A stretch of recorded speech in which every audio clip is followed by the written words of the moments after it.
Bonjour, aujourd'hui je viens vous transmettre la prière du feu. Pour ceux qui ne me connaissent pas, je m'appelle Lucie Cutage, je suis énergéticienne et cartomancienne et j'avais envie de vous transmettre cette méthode qui peut être utilisée sur pas mal de choses, notamment brûlures, zona, sur l'eczéma, mais aussi sur tout ce qui est inflammatoire, toutes les maladies finissant par it, laryngite, rhinite, voilà, toutes les maladies qui sont inflammatoires, on peut l'utiliser, la tendinite par exemple. Et puis aussi sur une douleur, quelle qu'elle soit, si on a mal par exemple à la tête, on a mal à une partie du corps. Et aussi si en cas de bleu, d'échymose, si vous vous cognez, vous tombez, eh bien elle peut être utilisée. Alors le but de cette prière du feu, c'est d'apaiser la douleur, apaiser le mal si vous voulez, et puis aussi d'amener une amélioration, une guérison, une cicatrisation plus rapide en cas notamment de brûlure. Je tiens à préciser qu'elle peut être utilisée sur les brûlures de premier, deuxième, troisième degré.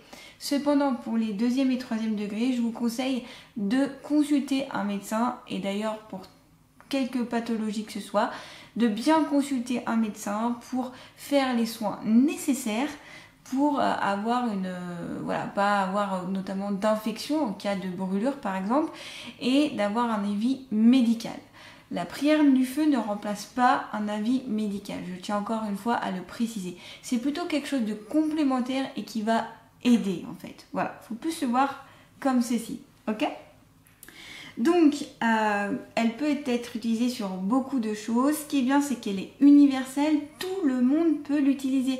On n'a pas besoin d'être énergéticien, énergéticienne, d'avoir des capacités particulières pour l'utiliser. Tout le monde peut l'utiliser. C'est pour ça qu'aujourd'hui, je veux vous la transmettre parce que elle peut être utile dans votre quotidien ou même pour quelqu'un qui pourrait se faire mal ou qui aurait une brûlure ou autre. Alors, quelle est la méthode ? Qu'est-ce qu'il faut réciter ? Alors moi je vous transmets la méthode de Luc Baudin. Donc moi je l'ai apprise il y a déjà quelques années du coup maintenant lors de ma formation et je vous la transmets. Alors il en avait une première qu'il utilisait qui était bien aussi. Moi je vais vous transmettre la seconde qui est pour moi plus universelle, voilà je trouve, et efficace. Alors, il suffit pour cela, imaginons que vous vous êtes brûlé sur la main. Voilà, vous êtes brûlé avec de l'eau chaude sur la main. Vous allez venir en fait positionner votre main, donc la main droite ou la main gauche, peu importe. Moi personnellement, ma main d'appel c'est la main droite, donc je vais prendre la main droite. Et vous allez tournoyer autour donc de la brûlure. Et vous allez réciter ceci, brûlure. Je t'ordonne de sortir de ce corps et de ne plus jamais revenir pour retourner dans le feu, la terre, l'eau et l'air dont il n'aurait jamais dû sortir au nom de la source divine. Et vous répétez encore, douleur, je t'ordonne de sortir de ce corps et de ne plus jamais revenir pour retourner dans le feu, la terre, l'eau et l'air dont il n'aurait jamais dû sortir au nom de la source divine, etc. Et vous répétez jusqu'à ce que ça s'apaise. Alors, vous pouvez commencer par douleur, si c'est une douleur, une pathologie quelle qu'elle soit, ou alors si c'est une brûlure, vous pouvez dire brûlure. Voilà, vous pouvez adapter en fonction de ce qui ne va pas. Alors l'idéal aussi, c'est une fois que vous avez fait ça et que donc la personne en face de vous, vous-même, vous sentez que ça c'est moins chaud, vous sentez que ça s'apaise, et bien tout simplement ça veut dire qu'il faut arrêter. Donc moi je la répète quand même plusieurs fois, je le sens en fait, je le sens quand il faut arrêter. Donc il faut bien être sur l'intuition, vous voyez, sur le côté intuitif. Et écouter aussi la personne, comment elle le ressent, la personne en face à qui vous le faites ou vous-même, si vous le faites pour vous-même. Une fois que vous sentez que ça va mieux, je vous conseille de demander à ce que tout le mal qui soit sorti donc de cette douleur, de cette brûlure, soit transmuté divinement en énergie positive. En fait, ça évite que le mal stagne dans les environs. C'est vraiment le fait de pouvoir accompagner le mal et qu'il soit vraiment, libéré. Vous pouvez aussi très bien, imaginer que c'est une source d'énergie, ce mal, et après l'amener par exemple dans la terre et demander à ce que la terre le recycle. Vous pouvez aussi mettre ce mal par exemple sous un robinet, faire couler le robinet pour que le mal soit emporté par l'eau. Voilà, il y a plusieurs méthodes. Moi personnellement, j'aime bien réciter cette phrase.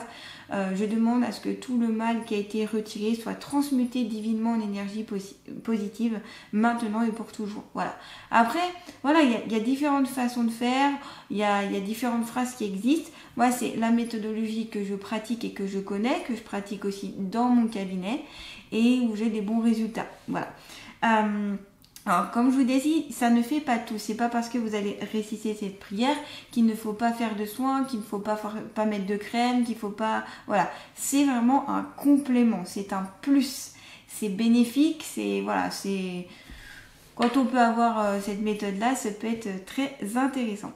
Donc voilà, comme je vous dis, pas besoin d'avoir des dons, des particularités pour faire cette méthode-là. Tout le monde peut le faire. C'est universel. Pas de souci. Alors je vous mettrai notamment les phrases à dire sous cette vidéo dans le descriptif, comme ça vous pourrez le recopier, l'imprimer, voilà. Et puis voilà, n'oubliez pas que aussi il est important de se concentrer. C'est-à-dire que quand vous visualisez la douleur, la brûlure, vous imaginez vraiment cette douleur, cette brûlure et vous imaginez en fait qu'elle sort. La visualisation, c'est aussi très important. Et puis d'être bien concentré, d'être bien ici et maintenant. Évitez de le faire si vous êtes en colère ou si vous sentez mal. Il faut vraiment être dans l'amour, dans la bienveillance pour le faire. Ça aussi, c'est important. De toute façon, comme tout soin énergétique, il faut être dans de bonnes conditions pour le faire. Donc voilà, ça peut vraiment aider. Notamment lors des brûlures, j'ai remarqué qu'il n'y a souvent pas de traces en fait. Après l'avoir faite, il n'y a pas de traces qui restent. Ou alors, s'il y en a une, la cicatrisation est beaucoup plus rapide. Bien sûr, vous allez me dire, ça dépend des personnes, ça dépend de la brûlure, ça dépend de beaucoup de choses. Mais voilà, moi, j'ai pu m'apercevoir que quand même, ça aidait pas mal sur l'amélioration de l'aspect et de la douleur. De la brûlure ou voilà, de la douleur en elle-même. Voilà, en tout cas, j'espère que cette vidéo pourra vous être utile. N'hésitez pas à me dire en commentaire si vous utilisez cette prière-là ou si vous en utilisez d'autres. N'hésitez pas en tout cas. Et puis voilà, transmettre aussi vos retours si vous l'utilisez, qu'est-ce que ça a donné. Bien sûr, des fois, c'est pas le premier coup que ça fonctionne. Des fois, il faut répéter, il faut recommencer. Il suffit qu'on soit pas bien concentré. Il suffit aussi... Alors, c'est important aussi, c'est de y croire. Parce que si vous n'y croyez pas, vous dites oui, bon, c'est des foutaises, ça ne fonctionnera pas, d'accord? Donc, il faut quand même essayer d'y mettre des siens. Il faut essayer de se dire ça peut le faire, ça peut fonctionner. Et si ça ne fonctionne pas du tout premier coup, c'est pas grave. Vous pouvez répéter, recommencer et vous verrez que en pratiquant, en fait, on y arrive de mieux en mieux. Et voilà, tout simplement, c'est comme tout, plus on pratique, plus on y arrive. Voilà, je crois que j'ai tout dit par rapport à cette prière du feu. Donc comme je vous dis, vous pouvez aussi l'utiliser sur une inflammation, sur un maux de tête aussi, c'est pas mal. Sur une douleur qui peut arriver, hop, tout de suite, et bien ça permet d'atténuer. Ça va pas forcément totalement l'enlever. Mais le but, c'est aussi de pouvoir supporter la douleur, voyez. Donc ça, c'est aussi déjà un plus, même si ça n'enlève pas totalement, c'est déjà bien. Il peut arriver aussi, alors moi, je l'ai vu en le pratiquant en cabinet, que la douleur peut être plus forte pendant quelques secondes, pendant quelques minutes, pour après s'atténuer. Voilà, ça dépend de ce qu'on travaille, ou ça dépend aussi de la personne. C'est plus fort, et après, ça se calme, en fait. Voilà, donc ne soyez pas étonnés, ça peut être possible. Allez, je vous embrasse et puis aussi si vous aimez cette vidéo, n'hésitez pas à liker, à partager, à commenter, à vous abonner à ma chaîne. Vous pouvez activer aussi la petite cloche pour recevoir toutes mes nouvelles notifications. Et puis voilà, je vous embrasse et puis je vous souhaite une belle journée, une belle soirée et à très bientôt.